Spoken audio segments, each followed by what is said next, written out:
Throw a rock into a pond, ripples fade away. Human hearts aren't so lucky, those battle scars remain. Oh, I can't let go of the one thing I wanted most. I'm chasing echoes, echoes of your ghost. Can't let go of the one thing I wanted most. I'm chasing echoes, echoes of your ghost. 우하 여러분 안녕하세요, 한승입니다.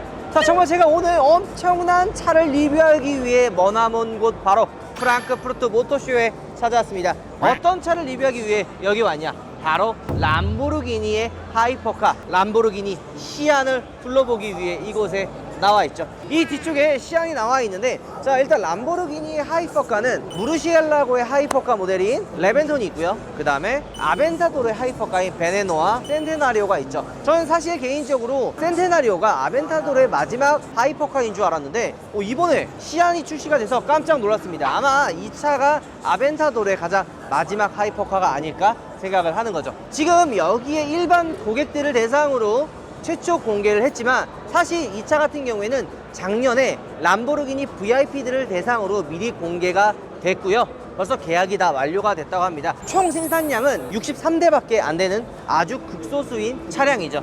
사실 이 차량 같은 경우에는 작년에 VIP 대상으로 프라이빗 행사를 열었는데 출시 가격은 30억 중반에 스타트를 한다고 합니다. 그리고 옵션을 조금 더 집어넣으면 아마 5억 정도를 추가해서 40억 정도의 출시가 되지 않을까라는 생각을 하고 있고요.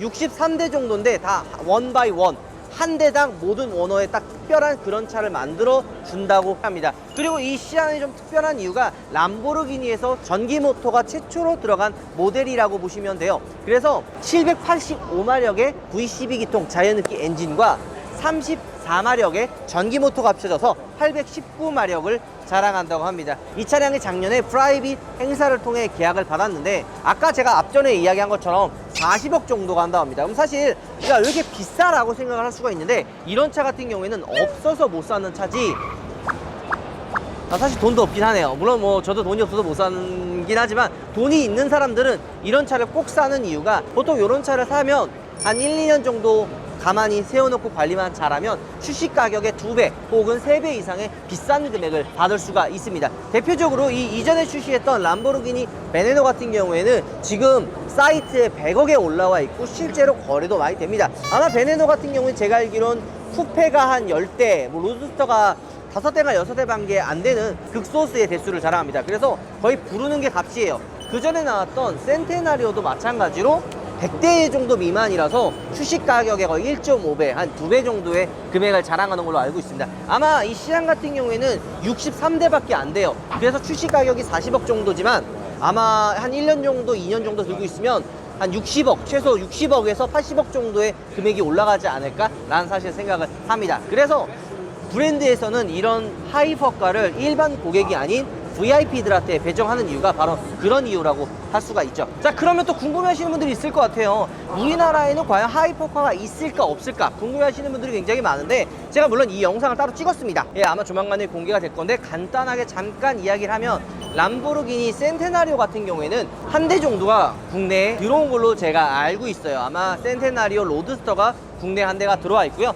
시안 같은 경우에는 국내 한 대 혹은 2대 정도가 들어올 예정이라고 합니다. 사실 근데 이런 차가 공개가 안 되는 이유가, 사실 하이퍼카를 타시는 분들은 이렇게 이슈 받는 걸 좋아하지가 않아요. 그러니까 이 차가 나왔다, 뭐 이 차가 이런 게 국내에 들어왔다라는 것 자체만으로도 굉장히 큰 이슈를 끌기 때문에 들어왔는지 안 들어왔는지조차도 아무런 이야기 없이 얘기가 안 나옵니다. 그래서 이슈를 받고 싶지 않아서 이런 이제 국내에 들어와도 진짜 조용하게 들어옵니다. 센테나리오도 아마 들어왔는지 안 들어왔는지 모르는 이유가 그렇게 조용하게 들어온 거고, 이 시안 역시도 국내에 아마 한 대 혹은 2대 정도가 들어올 예정이라고 하죠. 일단 간단하게 시안의 스펙을 이야기를 해보면 전 세계에 단 63대밖에 만들지 않고요. 마력은 819마력이라고 합니다. 이 차량 같은 경우에는 람보르기니 최초로 전기 모터가 들어간 차량으로 V12기통 역시도 그동안 나왔던 람보르기니 중에 가장 강력한 12기통 엔진을 장착한 785마력의 V12기통 엔진이 장착이 되어 있고요. 전기 모터로 34마력이 합쳐져서 총 마력이 819 289마력이라고 합니다. 물론 하이퍼카에 800마력밖에 안 되는 거는 야 조금 성능이 좀 딸리지 않냐라고 하시는 분들도 있지만 사실 이런 하이퍼카는 성능으로 타는 차가 아니기 때문에 패스할 수 있는 부분이고, 전기 모터 같은 경우에는 저기 보이는 엔진룸과 운전석 사이에 있는 그 패널 안에 슈퍼 캐패시티라고 하는 모터가 저 안에 들어가 있습니다. 그게 아마 34마력 정도 자랑을 하는데, 사실 이 슈퍼 캐패시티 같은 경우에는 아벤타도로 전기형에도 들어가 있어요. 이 슈퍼 캐패시티가 어떤 거냐, 람보르기니나 보통 자동차에 시동을 걸 때는 굉장히 많은 전기가 들어갑니다. 거의 보통 엄청나게 많은 전기가 들어가는데, 람보르기니 같은 이런 슈퍼카들은 무게와 전쟁을 벌이는 그런 고성능 차입니다.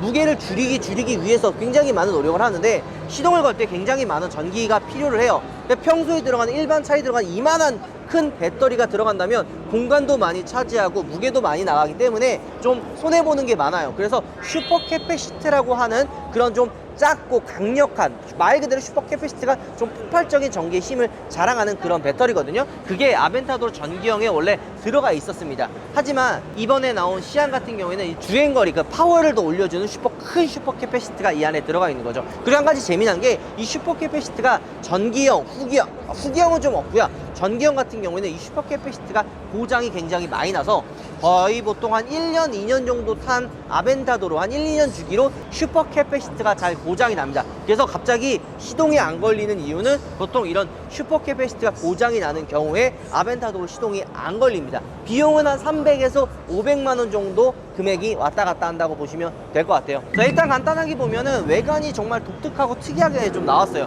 기존에 나왔던 아벤타도로의 느낌은 거의 없고요. 거의 새로 나온 그런 좀 특별한, 얘가 정말로 하이퍼카다라는 느낌을 받게 하는데, 사실 센테나리오를 봤을 때는 아벤타도로 풀체인지가 센테나리오에 비슷하게 나오지 않을까라는 생각을 사실 했었거든요. 근데 이번에 시안이 나오면서 좀 헷갈려졌어요. 야, 이번 아벤타도로 풀체인지가 이런 시안의 느낌이 나올지 아니면 센테나리오의 느낌을 나올지는 좀 더 지켜봐야겠지만, 저는 개인적으로 이 시안의 디자인이 좀 과다른 생각이 좀 듭니다. 라이트의 디자인도 그렇고 전체적인 볼륨감이 둥그런 곳을 찾을 수가 없을 정도로 거의 모든 부분이 각이져 있어요.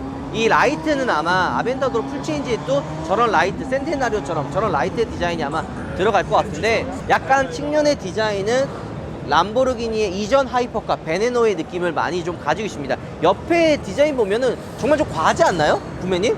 엄청 거예요. 야, 근데 솔직히 얘기해서 굉장히 좀 이쁩니다. 이 옆에를 좀 라인 자체를 이쁘게 슬림하게 빼서 전체적으로 차가 좀 공격적이고 날렵하게 빠지게 되고요. 뒤에 있는 저 라인 자체의 날개 같은 느낌 형상도 전체적으로 옆에 있는 라인과 딱 일치감이 들어서 정말 공격적인 전투기 느낌을 딱 받게 해요. 사실 후면부의 테일램프는 이거 호불호가 갈리는데, 개인적으로 디퓨저 디자인은 굉장히 이뻐요. 이 머플러 두 개가 정말 이뻐서 약간 대포 같은, 그 다음에 좀 전투기 같은 느낌을 받는데, 테일램프는 외계인 같아요. 좀 이쁘진 않아요. 어쨌든 전체적인 차를 둘러본 것 같고, 아마 국내에 한 대 들어오면, 기회가 되면 제가 한번 또 리뷰를 한번 해보도록 하겠습니다. 정말 그런 기회가 있을지 없을지는 사실 모르겠지만, 만약에 가능하다면 그때 한번 해보도록 하고, 실내 역시도 이전에 나왔던 센테나리오의 그런 실내 디자인을 많이 가지고 있습니다. 핸들 같은 경우에는 아벤타도로와 큰 차이가 없이 그냥 똑같은 핸들이고, 계기판 역시 SVJ에서 조금 변형된 디자인을 가지고 있다고 합니다. 실내 센터 페시아 디자인은 센테나리오를 많이 가지고 있죠. 자, 마무리하도록 하겠습니다.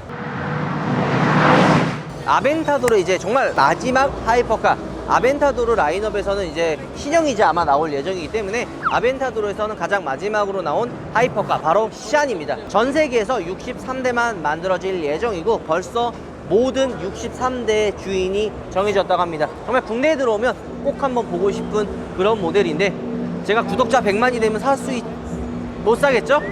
자, 어쨌든 정말 나중에 정말 기회가 된다면 저런 하이퍼카를 꼭 한 번쯤은 사고 싶은 생각이 듭니다. 어쨌든 영상 이걸로 마무리하겠습니다. 여러분들, 우바입니다. 우바. 이 차량 같은 경우 785마력.